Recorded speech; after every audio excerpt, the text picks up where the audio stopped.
Bonjour, l'émergence de l'Afrique au cœur de très nombreuses discussions.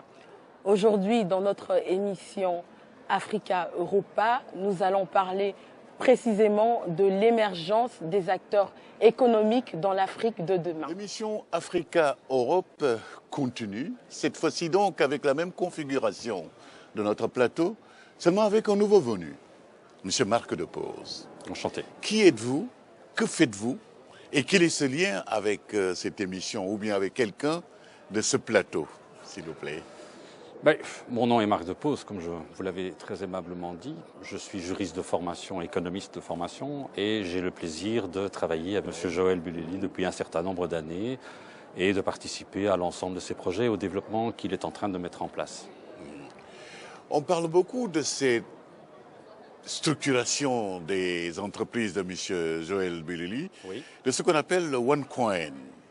Est-ce que vous travaillez un peu dans ce sens de structuration? Et qu'est-ce que c'est que cette économie structurale que vous voulez mettre sur place? Si vous voulez, le OneCoin est simplement un outil. Il ne faut pas se tromper. Le OneCoin, c'est une monnaie cryptogramme, c'est une monnaie née dans l'Internet, dans un secteur donné et par rapport à un groupe donné. Mais je dirais que la virtualisation de l'économie et du OneCoin, elle est valable pour n'importe quelle monnaie. Votre monnaie à vous, que ce soit en euros, vous payerez dans la zone euro vis-à-vis de gens qui acceptent l'euro. Et depuis Bretton Woods et la rupture avec la parité à l'or, je dirais que toutes les monnaies sont devenues quasiment virtuelles. Sous cet angle-là, ce qui est important, c'est que, en réalité, l'émergence de ces monnaies deviennent des instruments complémentaires qui permettent d'accompagner, je dirais, d'affiner et de relancer des économies dans l'économie. Elle n'a pas pour volonté de remplacer l'argent officiel, elle n'a pas pour volonté de commencer à mettre en place un système universel. C'est simplement un outil qui doit permettre, je dirais, de développer précisément une communauté donnée, de fonctionner petit à petit, de grandir petit à petit, et de permettre, je dirais, l'émergence d'une économie qui va faire ses pas petit à petit, qui va grimper, qui va grandir, qui va grossir. L'idée est de fluidifier, de fluctuer, de donner plus d'aisance, de donner plus de souplesse à un certain segment de l'économie. Justement, en tant que juriste, vous ne pensez pas que quand même, pour des économies aussi, on peut dire, faibles, entre guillemets, comme les économies africaines avec lesquelles vous travaillez beaucoup, Oui. est-ce que ces pays sont prêts à intégrer la monnaie, donc le OneCoin par exemple? Je le pense. Et précisément parce que ces pays ont effectivement des économies qui ont parfois difficiles à faire leur place. Elles n'en restent pas moins, je dirais, partie prenante de l'économie mondiale. Ça veut dire qu'elles en subissent de plein fouet toutes les variations, toutes les tensions, qu'elles soient politiques, qu'elles soient économiques, qu'elles soient financières, et elles n'ont pas les moyens de se défendre. Et quand on parle d'économie à ce niveau-là, on parle évidemment bien souvent d'économie étatique et le retour à l'individu, le retour à la personne qui va acheter son pain le matin, qui peut acheter une voiture, je dirais qu'on est bien loin de l'économie mondiale. Et dans cette économie de tous les jours, au contraire, je pense que le OneCoin ou n'importe quelle autre monnaie, entendons-nous bien, le OneCoin a des spécificités sur lesquelles on reviendra peut-être, mais il mériterait une émission à lui tout seul, tellement il est quand même complet. Mais en réalité, la monnaie virtuelle a, je dirais, ces caractéristiques de pouvoir être à la mesure d'entités plus étroites. D'ailleurs, en Europe, vous avez vu l'émergence d'un tas de monnaies qui ont pour volonté d'être régionales, d'être locales, parfois d'être liées à un quartier. Qu'est-ce qu'elles traduisent fondamentalement? Elles traduisent simplement la nécessité de pouvoir, dans un système d'échange qui se veut ne pas être purement financier, être un outil de définition, un outil, une unité.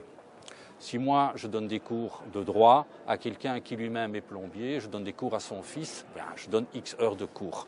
Son plombier, à son tour, viendra chez moi pour réparer ma fuite. Comment va-t-on évaluer? On est dans du troc, mais précisément, c'est ce qui a amené l'existence de la monnaie, c'est que le troc est compliqué à gérer.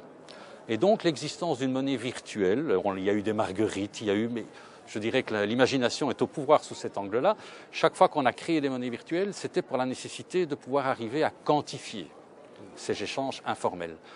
Et précisément dans des pays comme les pays africains, du moins dans certains d'entre eux, on est au troc, on est dans l'échange de services.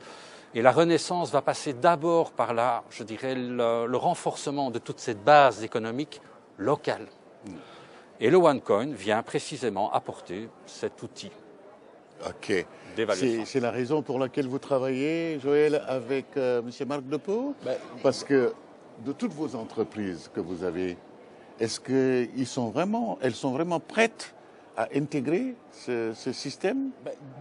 Déjà, pour répondre, avec Marc Depose, c'est pas compliqué de travailler. Donc, on travaille ensemble depuis de nombreuses années. Donc, on a, j'ai envie de dire, développé une complicité. Donc, il n'y a pas de souci de ce point de vue-là. Mais ici, au niveau du projet du OneCount, c'est vrai que M. Marc Depose s'est attelé justement à rencontrer un peu plus la communauté OneCount, parce que nous avons pensé qu'à l'heure actuelle, cette communauté qui est composée d'à peu près 3 millions d'individus pourrait être intéressante pour soutenir l'économie au niveau du Congo. Et on donne la possibilité à cette communauté aujourd'hui de pouvoir, comment dire, cet argent qui est numérique, on leur permet d'acheter des maisons à l'heure actuelle au niveau du territoire congolais. Donc oui, je pense que cette économie a tout à fait, ce OneCount a tout à fait sa place au niveau du Congo, et l'une de mes entreprises, Leader Construct, justement soutient ce projet. Marie de Tilly, comment présenter, après avoir entendu donc le député, après avoir entendu Nicole, Joël et Marc Depose, comment vous pouvez structurer tout cela dans le cadre de votre travail de coaching ou bien de business etiquette? Eh bien, moi, ce que je résumerais avec une valeur qui m'est très chère, c'est le partage.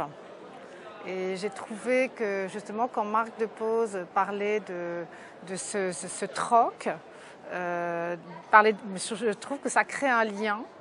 Et c'est ça qui, à mon avis, est le plus important, c'est de créer du lien, créer et partager.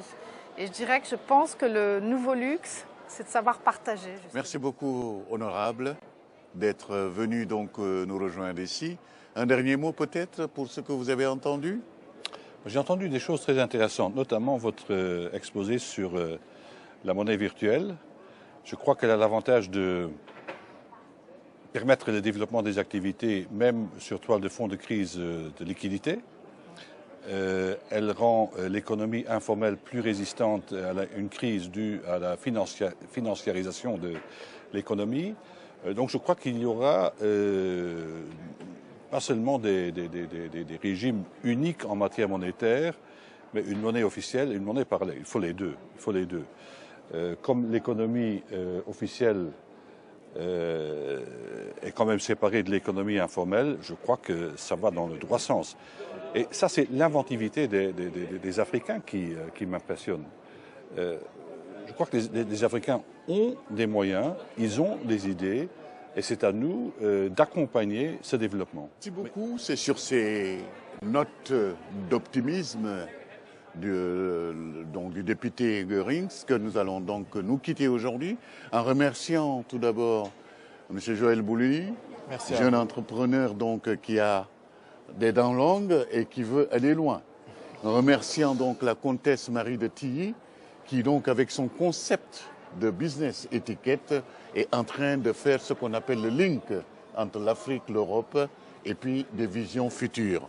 Merci beaucoup, Monsieur Depose, pour nous parler de cette OneCoin, donc la monnaie numérique, qui est une curiosité pour certains, mais qui peut être donc la valeur de demain. Qui sera un très bel instrument. Merci beaucoup, Nicole Sulu, fondatrice et initiatrice donc du Makutano, qui veut dire donc rencontre et échange.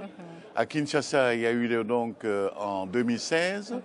Et cette fois-ci, donc en 2017, ce sera les 15, 16 et 17 septembre à Kinshasa. Vous êtes tous conviés. Absolument. Et merci beaucoup, donc, honorable, de nous avoir accueillis dans votre maison.